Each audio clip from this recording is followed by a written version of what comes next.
ಅಲೆಮಾರಿ ಜನಾಂಗದವರು ಒಳ ಮೀಸಲಾತಿಯಲ್ಲಿ ನಮಗೂ 1% ಅವಕಾಶವನ್ನು ಕೊಡಿ ಅಂತ ಕೂಗನ್ನು ಕೊಡ್ತಾ ಇದ್ದಾರೆ.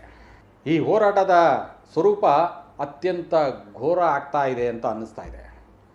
ಮಾನ್ಯ ಮುಖ್ಯಮಂತ್ರಿಗಳು ಇದರ ಕಡೆ ಗಮನವನ್ನು ವಹಿಸಿ ಮುಂಚೆ ಇದ್ದಂತಹ ನಾಗಮೋಹನ್ ದಾಸ್ರವರ ವರದಿ ಏನಿತ್ತು ಅದರ ಪ್ರಕಾರವಾಗಿ 1% ಅಲೆಮಾರಿ ಜನಾಂಗಕ್ಕೆ ಏನು ಕೊಡಬೇಕು ಅಂತ ತೀರ್ಮಾನ ಮಾಡಿದರು. ಆ ನಿಟ್ಟಿನಲ್ಲಿ ಬಲಿಷ್ಠ ಜನಗಳೊಂದಿಗೆ ಈ ಅಲೆಮಾರಿ ಜನಾಂಗದವರನ್ನ ಸೇರಿಸಿ ಅನ್ಯಾಯವನ್ನು ಮಾಡ್ತಾಯಿದ್ದೀರಿ.